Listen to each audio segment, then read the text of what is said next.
Welcome to Talk Back Georgia, the People's Show. Your host, The Jewel. Today's topic is really hot. I want you all to really dive in and listen to the show today. It is going to be one of the most powerful shows that we have put on so far. And this topic is the counsel from hell. We have voted for people, and they have told us about all these things that they was going to do, and we listened.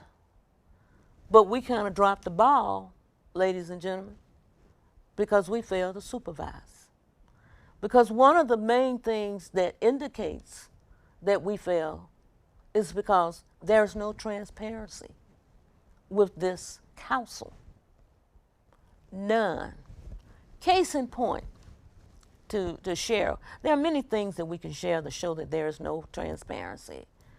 One of the most, I think, detrimental, and a lot of other people shared this too, how they come out and give us all these false impressions about things that they're bringing to the city.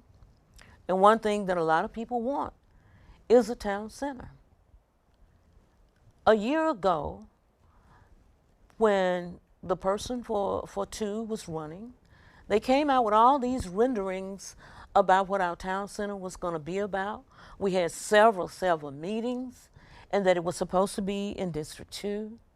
And to let you know, none of that came to fruition. They spent money doing all of this when they knew that never was going to happen. But they came to us, the community, telling us that this was coming, that it was going to happen. That is not transparency, none whatsoever.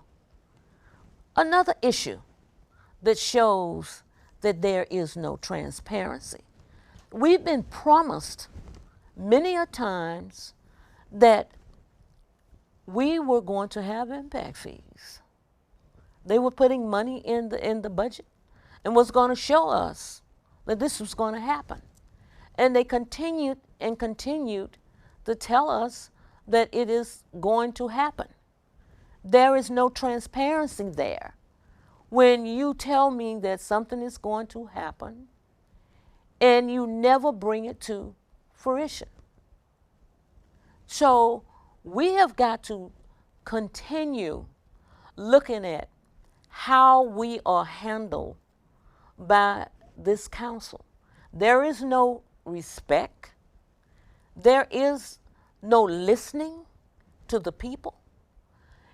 When you are in that position of serving people, because even as a council person, you take an oath to serve, and to serve with transparency, and to serve with integrity, which is the next thing that we're going to talk about after we finish talking about the transparency. There's so many things that has happened.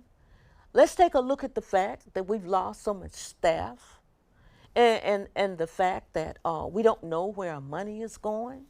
There were several people in the community that actually came together and formed a letter to mayor and every council member, letting them know that we had a big concern about losing our staff, our contracts, where there was no transparency there, and nobody was minding the store in terms of public works and our contracts.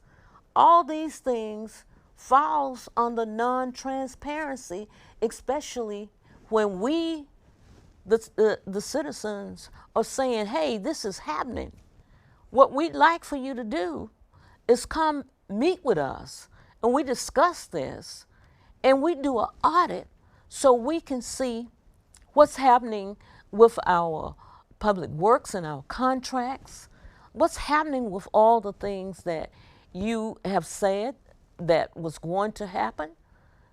And none of these things has come to fruition. And here again, listen to what is being said by the council and how it comes across, how they have used tactics to make sure that the mayor can't do anything by changing the charter and making the former mayor chairman of the committee to even change that. We go to council meetings and we can't say anything but what they say for us to do. And they tell us that this is what they're doing to help the city. To most of you out there listening, that is not integrity. That is not transparency. That's none of the things that we want to have from a council. You sit there in the meetings and they doing more fussing and arguing back and forth, and then there's one particular council person that is to the point that she's actually bullying, even have come out against some of the people that will come up and speak in the public comment section. That again is not being transparent. It is not having integrity. It is doing what you want to do. That is how you end up looking the way you are looking. When you as a citizen and you go out in the community and you're filling out papers and you have to say what city you live in, and you say that, and the first thing that's said to you, oh my goodness, how can you stand being in a situation like that when you don't even have a voice? Listening at your council people, they are being totally disrespectful to you, the citizen, the taxpayer. They're not even listening to you. And you just feel so drained by hearing that and hearing other people talk about where you live and the actions of your council people. Here again, that comes back out like that because there is no transparency and there is no integrity. It is quite obvious to people who are looking at the council meetings and seeing all these different things that are happening on the television. We'd be on the television like a soap opera. And it's not good. And it is so clear that they are not being transparent with you. It is so clear that they are not showing integrity. When we were asking for more transparency as it related to our budget and what was happening in our finance office, before we lost the first financial officer, we got monthly reports that actually led out to where we were in terms of our budget. The council decided that they needed to make a change. They gave the gentleman an ultimatum. You either resign or be fired. The gentleman resigned. Okay? Ever since then, there have been no transparency and no integrity as it relates to our budget. And we have asked over and over, because of all the things that has happened, we have asked for a forensic audit. And yes, we know of what a forensic audit is to find out if there is any wrongdoing as it relates to our money. We as taxpayers have a right to know where our money is going. When we talk to our council people, they tell you, follow what the finance department is putting out for you. And what you get, you can't even decipher it. And it is hard for people that actually really knows finance to say, Well, it looks real good here because we can follow this and we can follow that. It's not happening. It is not happening. We need transparency and we need integrity. And the only way that we're going to get it, moving down the road that we're moving now, is that we try and supervise as much as we possibly can until we can look at the overall picture of every one of the encumbrance and say enough is enough. We have an election coming up in November, and we should go and vote every one of them out. We can't get anything from these people. And that's the reason why our topic today is the counsel from hell. This is something that we all need to take time, take a look at, and decide the right moves that we need to make in order for us to have transparency and integrity. So I'm going to say to you, view that. Continue to try to supervise as much as you can. Don't you go nowhere. We will be right back. Welcome back. We need to take a look at our second source here, which is integrity. As it relates to the counsel from hell, there has been no action taken in order for the citizens to see any kind of integrity from this council.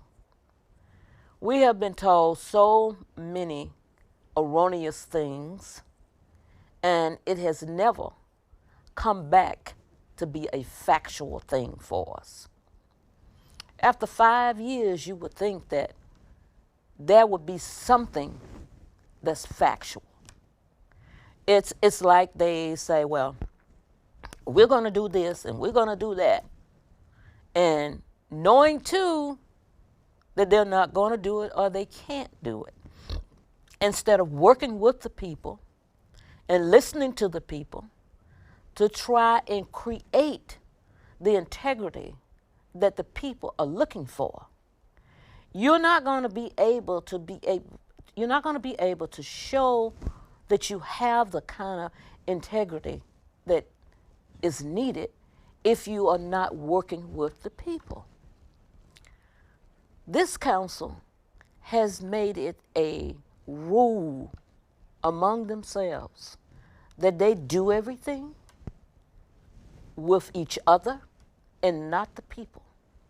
They have created this little thing that every one of them are supposed to run their own district as if it is a city. And that can't be done.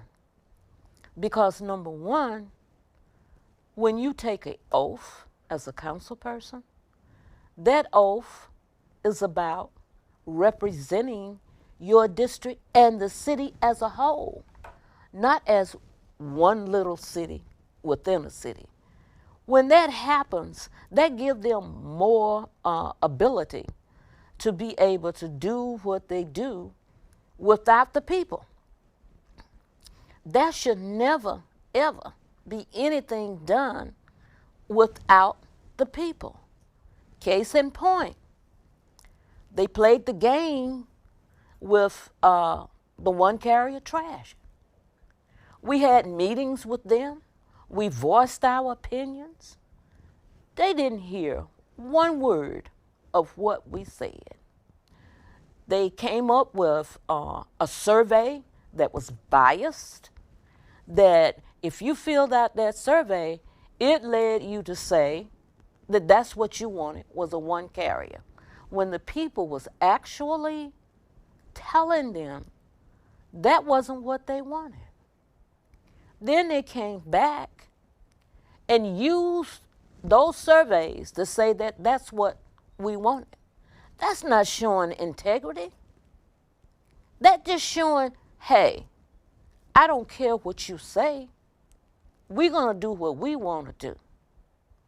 And moving forward, they have done this strategically over and over again.